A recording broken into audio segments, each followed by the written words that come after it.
Free software is software that respects the user's freedom.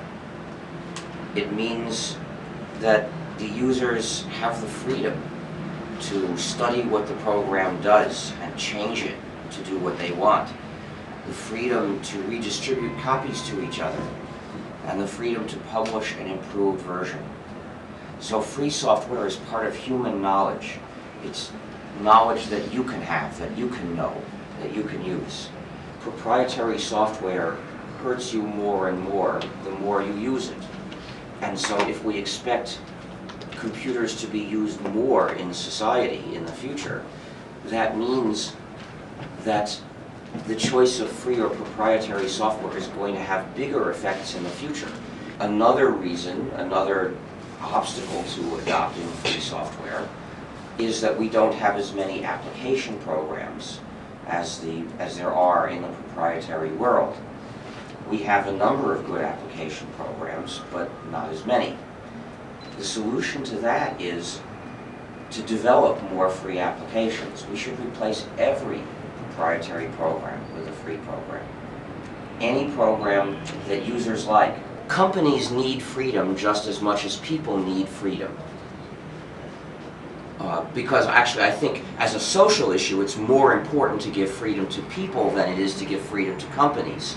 But companies should have freedom in the same way, and companies need freedom in the same way. That if they don't, with proprietary software, they don't control what their computers do. The owner of the software controls their computers. But when they use free software, they are in control of their own computers. And this will benefit them in many different ways, because freedom always helps your life.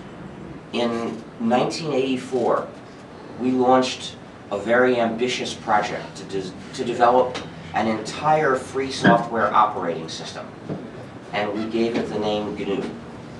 In 1991, we had most of the GNU system.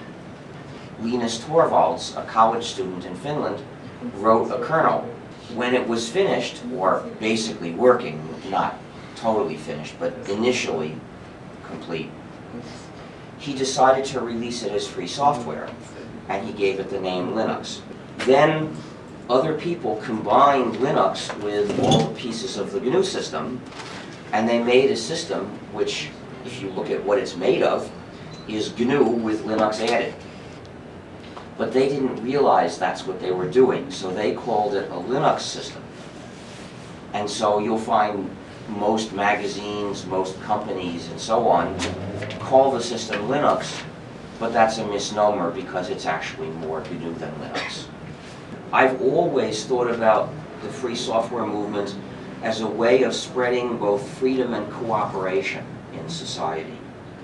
We should be very careful of ever saying it's a good thing that a non-free program is available, because that means we have given some other goal priority over freedom, and that's backwards. And people who give other goals priority over freedom, they may think that they're making a choice between two alternatives, but the choice is a mistake. And the reason is that when you don't have freedom because somebody dominates you, the one who dominates you uses that power to take other things away from you. The open source movement was started in 1998 to talk about our software, but hush up our ideals. So it's a way of disconnecting the work we did from the reasons for which we did it. They don't say that users should have the freedom to study and change and redistribute software. They say that for practical reasons it is convenient if users have these, are allowed to do this. But they don't say that it's a moral imperative. And they don't say that it's wrong to deny users these freedoms. So the most important point is missing. In the US, there are several kinds of laws that prohibit or obstruct free software development. There are two laws that prohibit free software development. Neither of them says free software is illegal. That's not what they do.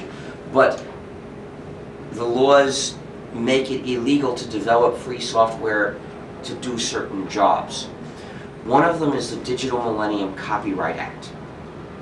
And that prohibits free software to play a DVD or to read an ebook or to listen to an encrypted audio stream, say like a real audio stream or a real video stream.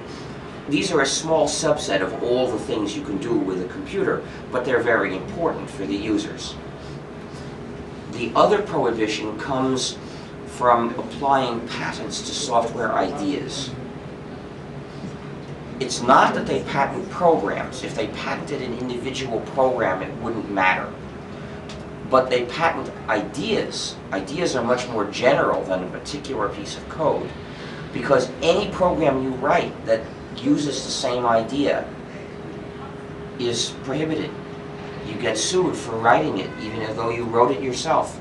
ALCA is dangerous to democracy and sovereignty of every people in this hemisphere. Nobody should sign it. George Bush stole the election. He was not legitimately elected. It has been established that the election commission in Florida, where his brother is the governor, sent out a list of felons who were not allowed to vote. They chose not to check the list.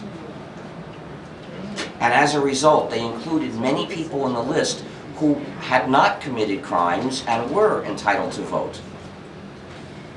And because of this, of course, it turns out a lot of black people were in this list by mistake.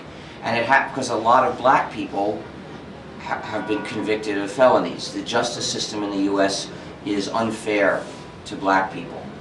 And so, because they didn't check the list, a lot of black people who were not criminals were denied the right to vote in that election. And as it happens, the blacks, of course, everyone knew the blacks were going to vote Democratic. So it was by far enough to have changed the outcome of the election. When will we liberate everyone from proprietary software? Well, I can't tell, because that depends on how much you help. This is a political battle. We don't know who's going to win. We don't know, if we win, how long it will take. It's a hard fight. You've got to join in the fight, then we'll have a better chance of winning.